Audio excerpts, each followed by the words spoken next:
What up, everybody? Welcome back to Feral Publications YouTube channel. It's me, Rich. Daily uploads until I open up my own shop. And today I wanted to do a zine reading, but I wanted to do a zine reading of some of the newer Feral comics that I've been doing, starting with issue 24, 25, 26, and the most recent being Feral Comics issue number 27. I really do consider this almost like a new endeavor and my part. I think that I've really started to work out the format for the zine, as well as my art really started to come alive when I just had a better grasp and handle on what I'm doing. And so I want to show off the first in this set, which is the Feral Comics issue number 24. And so in the beginning, it says, "I'm back. Don't call it a comeback because your boy's been here for years." And the first piece is called "You Are What You Read." And this one was a first for me. It's a wordless comic. And the idea is that as I'm reading, I begin to morph into things. And a lot of times, reading does this for all of us, right? We become sponges as we read, and we absorb and discard what we don't want, leading to this thing of like, I become a hodgepodge, right? And I try to indicate some of the influences that I have, such as Frank Miller, Kevin Eastman, and Peter Laird, Charles Schutz, as well as Sam Keith was who I was trying to represent with Wolverine, even though I know that Frank Miller has as well done work on Wolverine. And there you go. There goes me as a hodgepodge.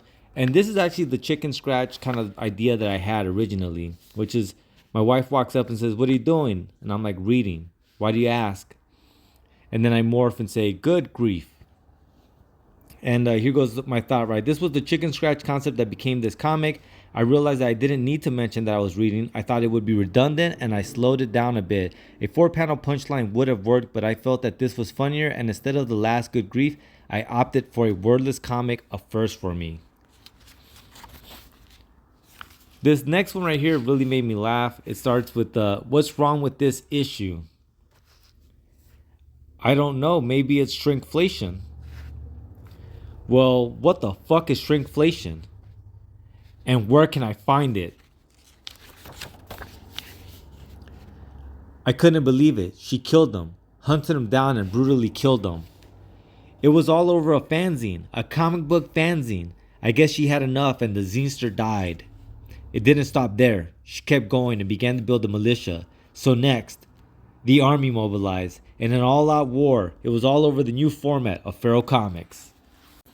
And that's because this issue is when I started to figure out like how I can make them smaller but still really bring to life all the comics, and that way save on the shipping. But after that, we also got this little skit that I did about the Watcher being a peeping Tom and kind of a creep, and that he really needs to be canceled by the comic book community. And then the next one is this little one-pager panel of Batman, and it says, "Did you know Batman wears diapers when fighting crime? A trick he learned from his billionaire friend Bezos. No time to stop and pee when work's not done." This next section I liked a lot. It was this idea of what different art tools will bring to life. And so as you can see there, it says A, B, C, D. And then you can see what inking tool I used and what was A, B, C, or D. And basically, it was a way of me doing Doctor Doom fan art, but also just showing kind of how the tool really does matter, and you start to gravitate as a cartoonist to the tools that you really like. But sometimes it's also the character and the art that you're trying to get, communicated through. Next is this last one for Deadpool 3. It says, starring Hugh Jackman as Wolverine, shorty with the booty, berserker rage, meaning he doesn't know how to self-soothe, prone to temper tantrums, a loner who smokes, and starring Ryan Reynolds as Ryan Reynolds in a Deadpool costume, playing the exact same character in a new movie. And lastly, it says, esteemed film critic, it stinks.